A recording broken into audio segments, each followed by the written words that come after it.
자, 오늘은 이제 드디어 창세기 16장을 보려고 합니다. 꽤 여러 번 창세기 15장 말씀을 생각했고요. 이제 오늘 창세기 16장에 기록되어 있는 아브라함의 믿음에 대해서 좀 생각해 봅니다. 우리가 새해 초부터 계속해서 이 아브라함의 삶을 보면서 아브라함의 영적 여행, 스피리추얼 저니라고 하죠. 이 영적 여행의 그 경로들을 하나하나 따라가면서 살펴보고 있습니다. 갈대아 우르에서 시작됐던 아브라함의 영적 여행의 여정이 이제 가면서 점점 모리아산까지 가게 되는데, 그 모리아산까지 가는 동안에 아브라함이 어떤 사건을 겪었고 또 그 속에서 어떤 하나님의 깨달음을 받았는지, 그 아브라함의 이야기를 통해서 저와 여러분의 신앙을 돌아보면서 또 신앙의 바른 길을 찾기를 원하는 겁니다. 우리가 아는 대로 아브라함은 창세기 12장에 하나님의 약속을 듣고 무작정 75세 적지 않은 나이에 일가족을 데리고 고향을 떠납니다. 그리고 고향을 떠나고 나서 이제 10수년이 넘는 동안에 하나님으로부터 많은 약속의 말씀을 들었습니다. 아브라함이 의심이 생길만 하면 하나님께서 마치 이 확인의 도장 찍어주듯이 그때마다 나타나셔서 당신의 약속이 반드시 성취될 것이라고 말씀해 주셨어요. 이것은 아브라함을 향한 하나님의 계시였습니다. 하나님의 계시를 따라서 10수년이 지난 지금 가나안 땅에 머물고 있습니다.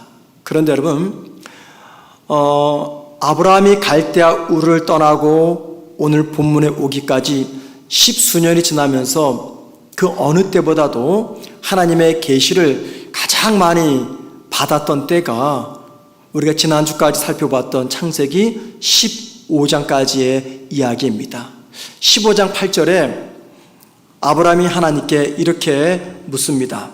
주 여호와여, 내가 이 땅을 소유로 받을 것을 무엇으로 알리이까? 하나님, 이 땅을 나한테 준다고 하셨는데 이걸 내가 어떻게 알 수 있습니까? 라는 말씀이죠. 하나님은 아브라함의 이 질문에 답하기 위해서 어떻게 하셨어요? 밤하늘의 별들을 보여주면서 수를 셀 수 없는 저 별처럼 너희들의 후손이 많아질 것이다 약속하셨습니다. 그리고 그 당시 계약 체결 방법에 따라 하나님은 아브라함과 계약을 맺었습니다. 그리고 하나님은 그런 과정 속에서 아브라함이 믿고 따른 하나님이, 즉 아브라함에게 말씀하시는 하나님이 어떤 하나님인지를 아주 자세하게 알려주었습니다. 그리고 또 그의 후손들이 700년 뒤에 경험할 애굽에서의 노예 생활과 또 출애굽 이야기를 알려주었습니다. 하나님은 이 계시를 아브라함의 뇌리 속에 강인하게 각인시켜주기 위해서 늦은 저녁 시간부터 시작하여 해서 그 다음날 해가 지는 저녁 시간까지 하나님의 이 계시의 말씀을 쉬지 않고 계속해서 아브라함에게 들려주었습니다. 아브라함이 이틀에 걸쳐가지고 하나님의 계시를 받고 나서 이제 어떤 마음으로 집으로 돌아갔을까요? 한번 여러분 상상해 보십시오. 이틀 동안 하나님의 놀라운 계시와 뜻을 받았습니다. 여러분 같으면 어떤 마음으로 집에 들어가시겠어요? 뛸 듯이 기쁠 겁니다. 마치 우리가 처음 주님을 인격적으로 만났을 때 대부분의 공통적인 특징이 있잖아요. 마치 구름 위를 걷듯이 그런 기쁘고 확신에 찬 그런 마음으로 집으로 돌아갔을 거예요. 자, 여러분, 이 정도의 분위기라면 그 다음에 하나님의 놀라운 일들이 벌어져야 됩니다. 그렇죠. 이 정도의 확신과 기쁨을 가지고 집으로 돌아가면 이제 그 다음에는요, 하나님의 놀라운 일하심의 역사를 아브라함이 가정에서 체험해야 됩니다. 그런데 우리가 대하는 첫 말씀, 그러니까는 아브라함이 하나님의 계시를 받았던 15장 이후 벌어지는 첫 말씀은 너무도 의외의 말씀입니다. 자, 우리가 15장의 말씀만 생각할 때 이제 16장에서는 어떤 말씀이 쫙 펼쳐져야 됩니까? 이런 말씀이죠. 사라가 마침내 출산하였고, 이런 말이 기록되어져야 됩니다.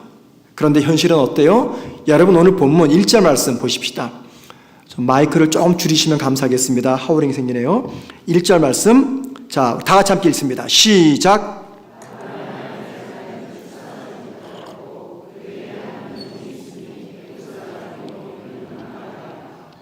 예, 16장 1절이 어떻게 시작돼요? 아브라함의 아내 사라는 마침내 출산하였고, 이게 아니라 아브라함 아내 사라는 출산하지 못하였고 라고 말합니다. 그러니까는 아브라함은요, 환상의 절정에서 환멸의 나락으로 지금 떨어지고 있는 거예요. 도대체 아브라함이 15장에서 경험했던 하나님의 놀라운 은혜와 계시들은 다 어디로 사라진 것입니까? 15장에서 아브라함이 체험했던 하나님의 일하심, 이 모든 모습들은 어디로 사라지게 된 것입니까? 여러분, 이런 아브라함의 모습을 보면서 무슨 생각이 드냐면, 저나 여러분도 아브라함처럼 유사한 경험을 할 때가 많다는 것입니다. 자, 여러분, 저나 여러분이 이 밤 기도하는 기도 제목들 대부분은 어떤 내용입니까?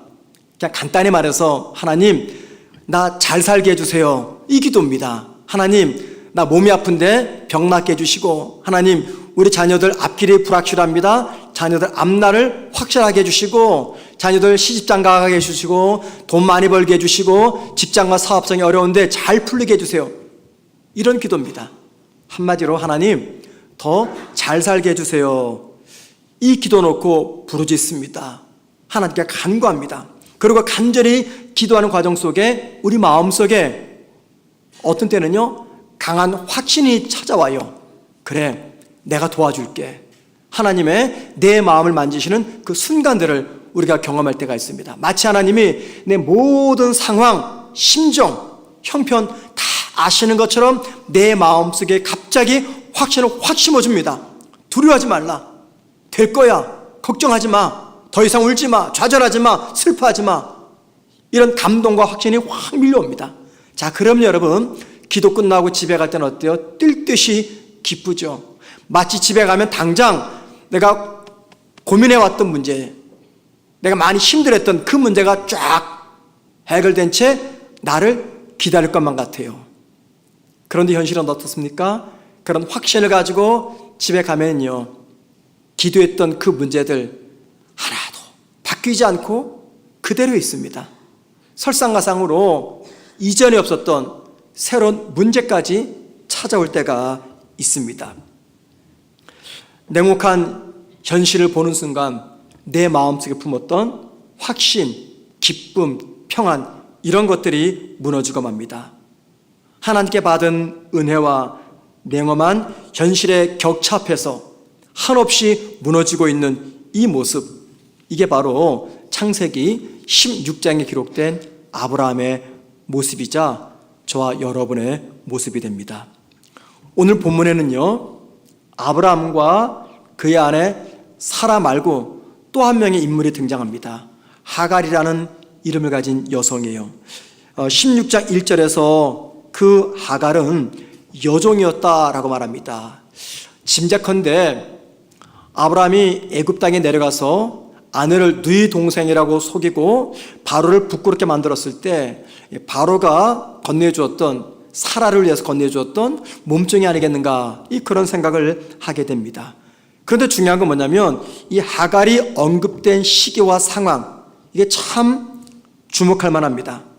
그동안 사라는요, 남편에게 자식을 낳아줄 수 없다는 이 강박관념 속에서 살아왔어요. 자, 그러던 중에 한 가지 묘안이 떠올랐습니다. 그것은 그녀의 몸종 하갈을 통해서 자식을 낳으려는 묘안이었어요.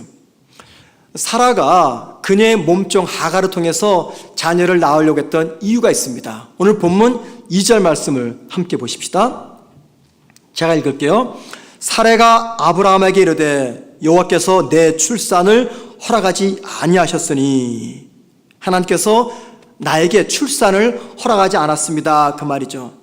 사라가 아브라함 땅에서 따라서 가나안에 도착한 지 10년이 지났어요. 이 말은 무슨 말입니까? 지난 10년 동안 사라와 아브라함이 자식을 고대했다 그 말입니다. 그런데 10년 동안 자식이 없자 사라는 어떤 결론을 내렸냐면 하나님은 더 이상 내 기도를 들어주지 않는다라고 결론 지었어요. 이 말이 무슨 말입니까? 이런 말이죠. 여러분, 그동안 하나님이 아브라함에게 얼마나 많은 자녀에 관한 계시의 말씀을 전해 주었어요. 그리고 아브라함이 틀림없이 그 약속을 아내 사라에게 알려주었을 것이에요. 여보, 오늘 하나님께서 우리 자녀에 대한 이런 예언의 말씀을 하셨어. 들려주었을 것이에요. 그런데 그렇게 많이 아브라함이 아내에게 자식 약속에 관한 하나님 말씀을 들려주었지만 그 약속이 사라에게는요, 공허한 빈말로 들렸다는 겁니다. 그래서 어떤 결론 내려요? 하나님이 더 이상 내 기도 들어주지 않는다.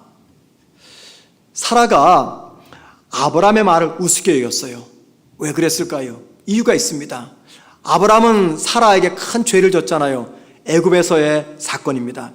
아브라함은 애굽에서 자기 혼자 살겠다고 부인 사라를 바로에게 넘겨주었습니다. 이때 사라는 뭘 깨달았을까요? 야, 이 남자 지독히 이기적이며 나에 대해서는 참 무심한 자구나 라는 것을 깨달았을 거예요. 그리고 우리는 어떤 짐작을 합니까? 아브라함이 애굽에서 이 사라를 대하는 점을 미루어 볼 때 평소 아브라함은요, 아이를 낳지 못하는 이 사라의 불임에 대해서 이해심도 동정심도 없었을 것이다 라는 짐작을 할 수가 있습니다. 따라서 아브라함이 하나님으로부터 자손에 관한 예언의 말씀을 듣고 나서 집에 돌아와서 자기 아내 사라에게 들려줄 때 분명히 다음과 같은 이런 대화가 오갔을 것 같아요. 아브라함은 흥분의 목소리로 사라에게 이렇게 말했을 겁니다. 여보, 지난밤 하나님이 하늘의 별을 보여주면서 우리의 후손이 그 별보다 더 많을 거라고 약속하셨어. 하나님께서 우리에게 약속을 주신다고 분명히 약속하셨으니까 이 얼마나 기쁜 일이요. 그러니 너무 염려하지 마오.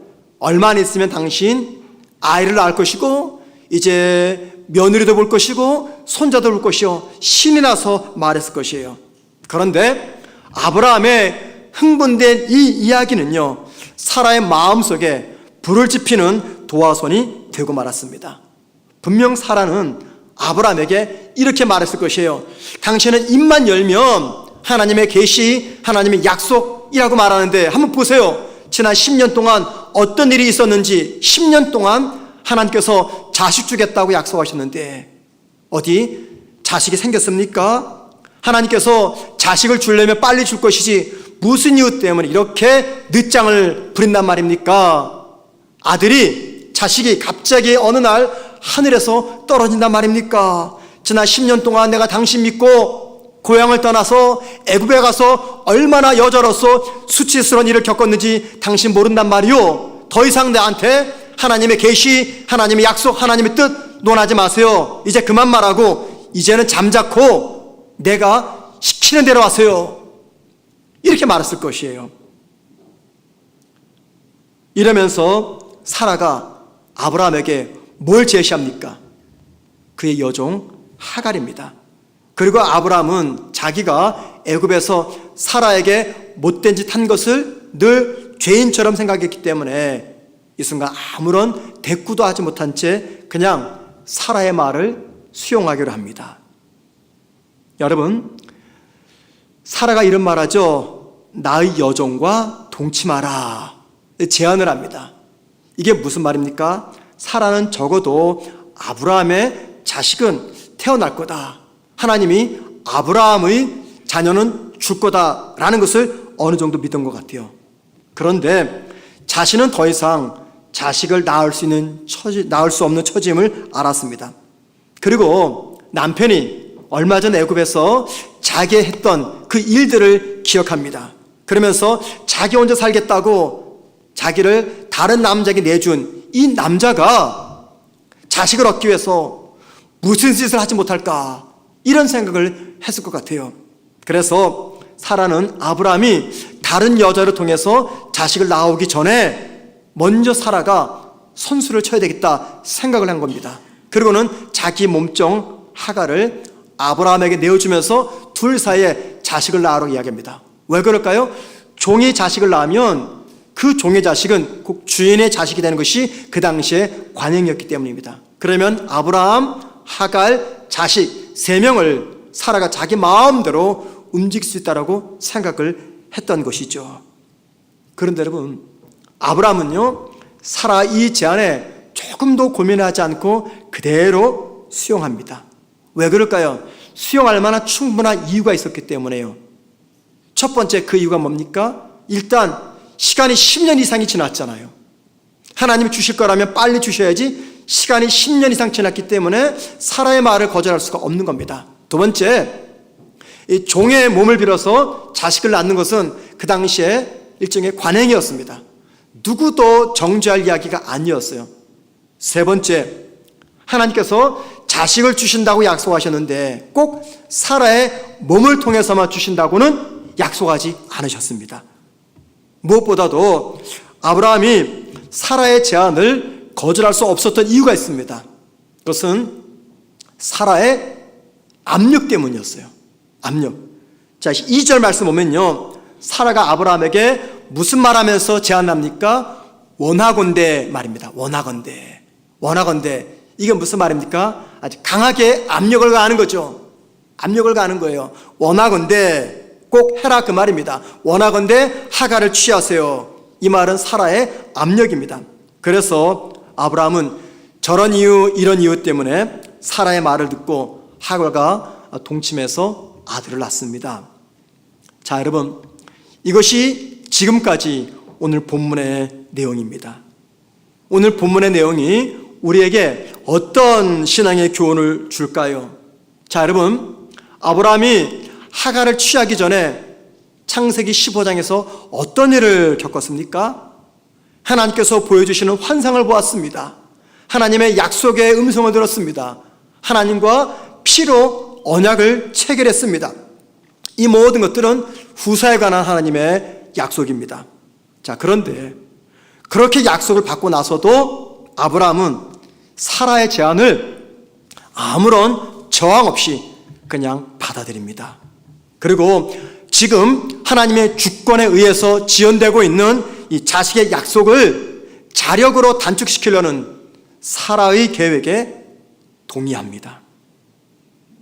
창세기 15장에서 보았지만 아브라함이 하나님의 명령을 따라서 짐승을 이렇게 둘로 나눌 때 그때 누가 날라왔습니까? 솔개들이 날라왔어요. 그게 방해했습니다. 아브라함은요, 피곤에 지쳐 쓰러질 때까지 그 솔개를 쫓으면서 하나님의 응답을 기다렸어요. 무엇보다 자기 자손이 400년의 노예 생활 후에 가나안 땅을 차지할 것이라는 하나님의 시간표도 아브라함은 인정했습니다. 그런데 그랬던 아브라함이 아내 입에서 나왔던 한마디 원하건대 라는 제안은 거절할 수가 없었습니다. 왜 그럴까요? 그 이유는요, 가장 가까운 사이의 유혹을 거절하기가 힘들었기 때문입니다. 제3자 다른 집안 사람들이 유혹하면 거절할 수 있지만 지금 이 유혹은 누가 하고 있는 겁니까? 나와 가장 가까운 사람이 유혹하고 있는 겁니다. 그래서 이 유혹을 거절하기가 어려웠습니다. 그리고 솔직히 지금 하갈과 동침하라는 이 시험은요, 피하고 싶은 고통스러운 시험이 아니라 감미로운 유혹이었기 때문입니다. 자, 여러분, 오늘 본문에서 보여주는 하갈과 동침하는 이 아브라함의 모습, 우리에게 무엇을 알려줍니까? 여러분, 내가 과거에 받았던, 아니 지금 받고 있는 영적 은혜가 아무리 귀하더라도 그 은혜가 오늘 내 삶에 찾아온 위기에 적용되지 못하면요, 그 은혜들은요, 부질없는 몽상으로 그치고 만다는 것입니다. 창세기 15장 6절 말씀 보면 하나님께서 하늘의 별을 보여주면서 아브라함에게 너의 후손이 이와 같을 것이다 말씀하셨어요. 그랬더니 아브라함이 하나님 약속을 믿었습니다.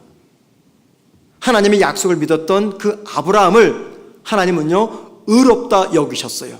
그러니까는 예수를 믿음으로 의롭게 되는 저와 여러분의 신앙의 원형이 바로 이 아브라함이었습니다. 아브라함이 행위 때문에 하나님으로부터 의롭다 인정받은 게 아니라 하나님의 약속의 말씀을 믿었기 때문에 의롭다 인정을 받았어요. 그런데 그 믿음이 하갈을 취하라는 아내 사라의 제안에 힘없이 무너지고 말았다는 것입니다. 여러분, 우리가 믿음을 이야기할 때 반드시 그 믿음은 진가가 드러납니다. 지금 솔직히 우리 모두가 다 믿음의 사람처럼 생각됩니다. 예, 또 믿음의 사람일 것은 확신합니다. 그런데 그 믿음이 다 똑같지는 않습니다. 믿음의 진가는요, 다르게 나타납니다. 그러면 여러분, 그 믿음의 진가가 언제 가장 정확하게 드러날까요? 위기의 순간입니다. 위기의 순간. 믿음이 오늘이라고 하는 삶의 자리에서 구체적으로 적용되지 못하면 그 믿음은 몽상으로 그치고 맙니다. 자, 여러분, 우리는 지금 믿음 생활하고 있어요.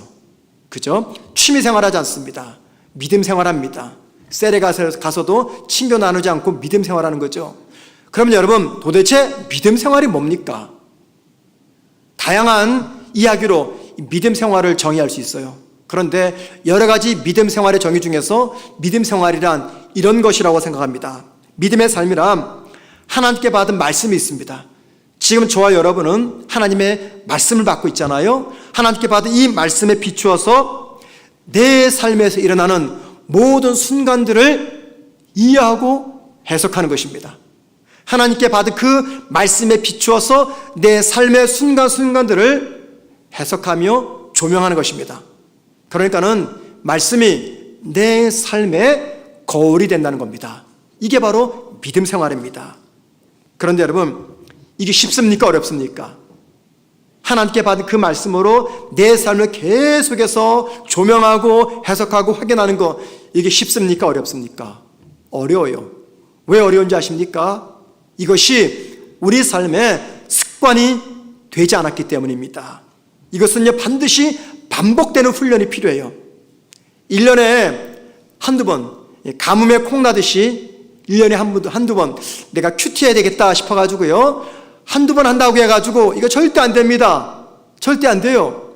이건 반복되는 훈련, 습관이 되어야 됩니다. 말씀으로 매 순간 내 삶을 돌아보고 말씀으로 내 삶에 찾아온 이 아픔과 시련과 환난들을 해석하는 이것들이 반복화되지 않으면 이 말씀이 살아서 내 삶에서 역사하지 못합니다. 한번 생각해 보세요. 자, 여러분, 아브라함이 하갈을 취하라는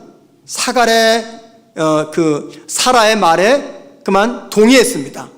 아브라함이 하나님의 뜻을 몰라서 그런 겁니까?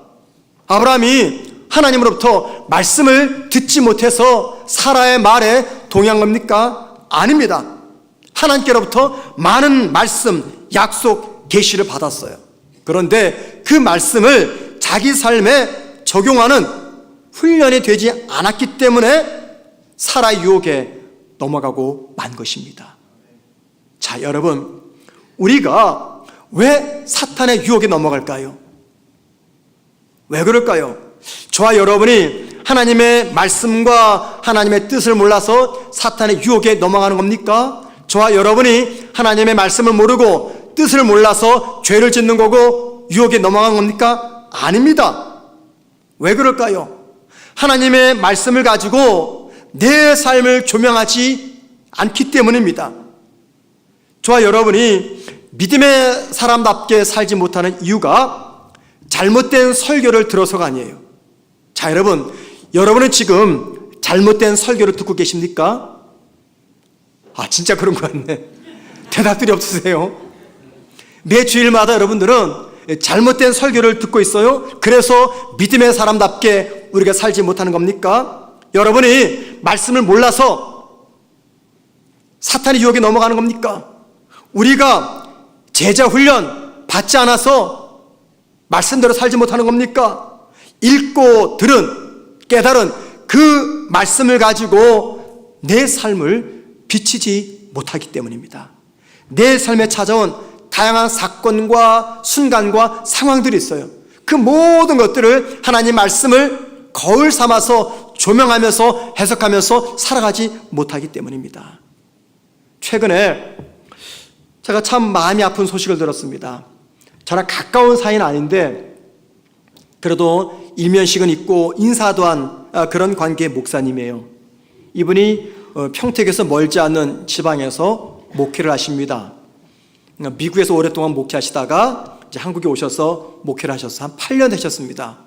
그런데 우연한 기회에 제가 지난주 그 목사님이 그 교회를 사임했다는 이야기를 들었습니다. 나이가 이제 한 60 초반 되는데, 그래서 제가 이제 아는 친구 목사를 통해서 알아보았어요. 왜 그런 일이 있었는지. 이 목사님은요, 그 교회에 부임해가지고 하루에 8반씩 지난 8년간 제자 훈련을 하셨대요. 제자 훈련을요, 목사가 하루에 일주일에 한 2개만 해도요, 그냥 쓰러지고 마는데 이분은 일주일에 8반을 하셨대요. 그러니까 거의 목숨 내걸고 하신 거죠. 8년 동안. 지난 8년 동안 하루에 일주일에 8반씩 제자 훈련했으니 그 교회 성도들이 얼마나 영적으로 깨어있겠어요. 그죠? 제자 훈련을 그렇게 받았으니까. 그런데 그 교회에 어떤 사소한 문제 하나 발생이 됐는데 그 문제를 처리하는 과정 속에서 장로님들과 교인들이 그 미성숙하고 또 믿음의 방법이 아닌 지극히 인간적인 방법으로 그 일을 해결함으로 말미암아 그 목사님을 교회에서 쫓아냈다는 것입니다. 8년간 일주일에 8반씩 제자 훈련 받은 그 교회 성도들이 지방에서 있는 교회입니다. 이름만 되면 여러분 알 수 있는 교회인데 이름은 되지 않을게요. 그 교회를 목회하셨던 목사님은 한 30년 넘게 제자 훈련하셨어요. 제자 훈련으로 그 교회에서 가장 큰 교회가 되었고 그 목사님은 수년 전에 은퇴하셨습니다. 제가 개인적으로 아시는 분이에요. 저를 만날 때마다 제자 훈련하라고, 설교 가지고는 성도들 안 바뀐다고, 그러니까 설교의 무용론 비슷하게 말씀하신 분이에요. 제자 훈련만 꼭 필요하다고. 근데 그분이 은퇴하시고 나서 후임자가 왔습니다. 3년 뒤에 후임자가 그 교회를 떠나게 되었어요.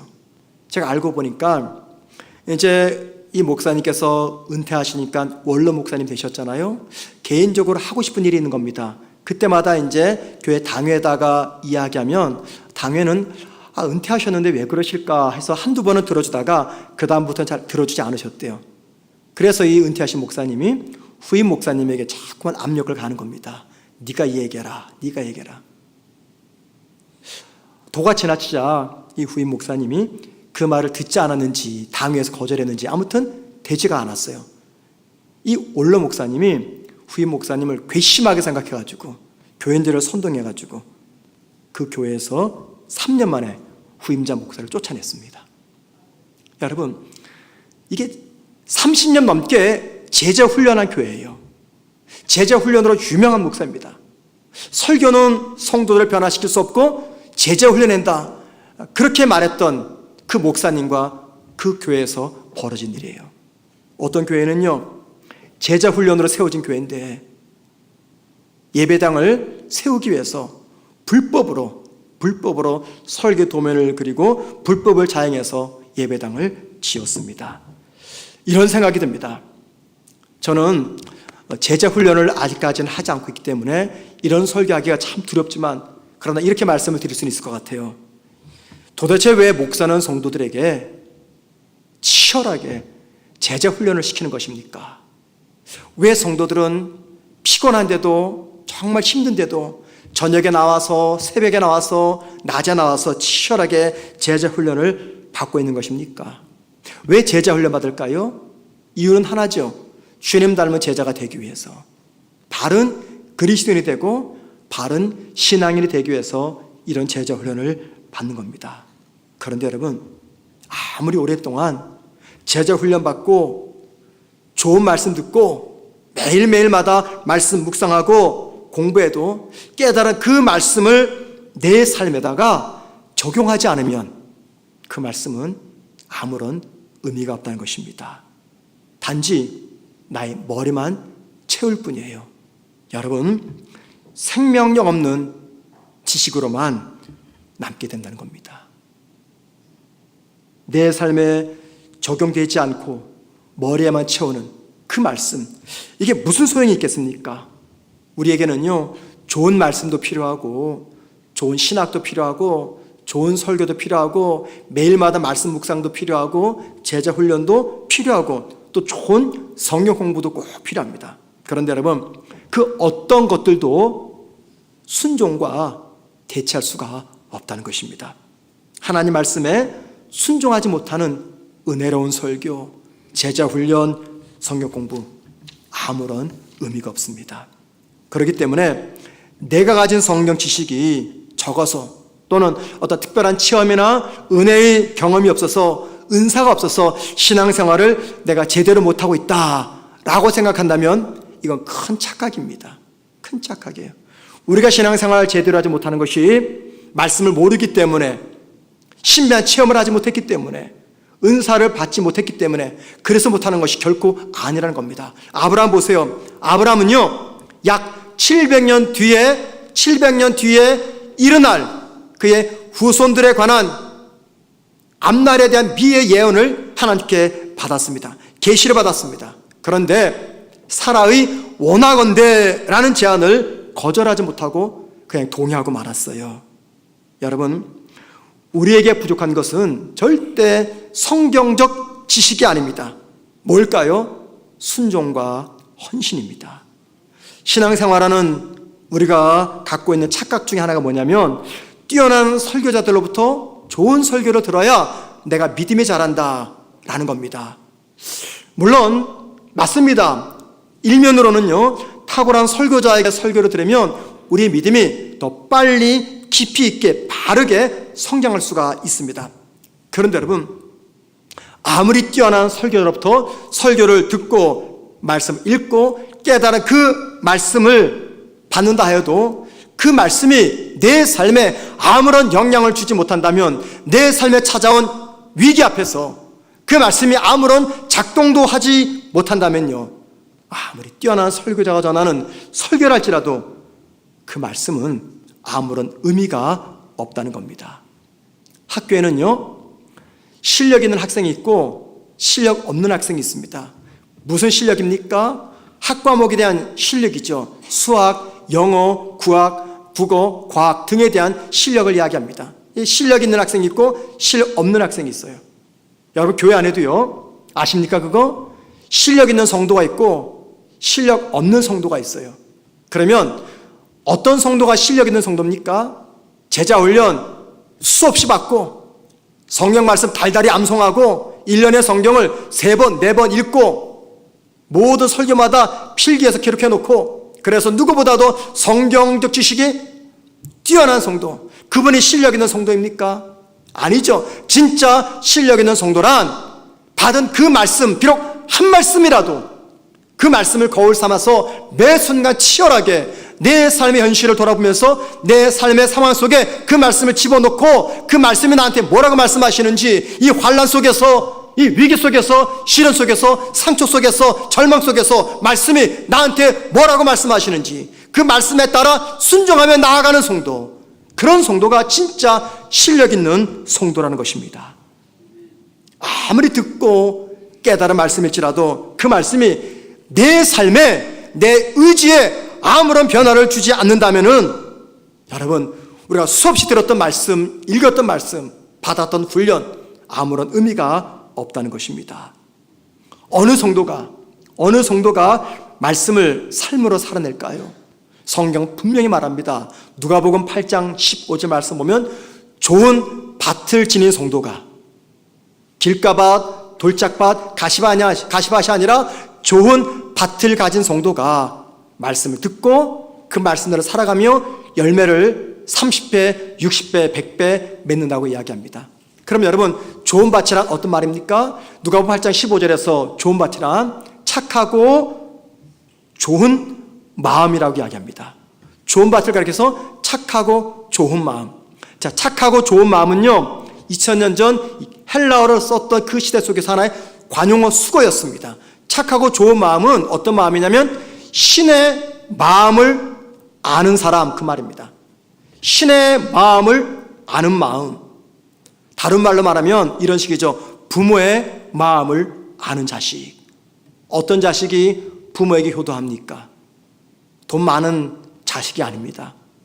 부모의 마음을 아는 자식이 부모에게 효도합니다. 마찬가지로 하나님의 마음을 아는 성도, 이 말씀에 담긴 하나님의 마음을 아는 성도가 그 말씀을 삶으로 살아내기 위해서 치열하게 애쓰고 수고하고 있는 것이죠. 오늘 저와 여러분이 기도하기 위해서 모였습니다. 여러분, 하나님의 마음을 알기 위해서 기도만큼 뛰어난 방법은 없습니다. 기도를 통해서 내가 원하는 것을 하나님께 구하기도 하지만, 기도를 통해서 나를 바라보시는, 우리 가정을 바라보시는, 우리 교회를 바라보시는 하나님의 마음이 어떤 마음인지 깨닫는, 그래서 그 말씀에 순종하는 저와 여러분 되기를 주님의 이름으로 축원을 드립니다.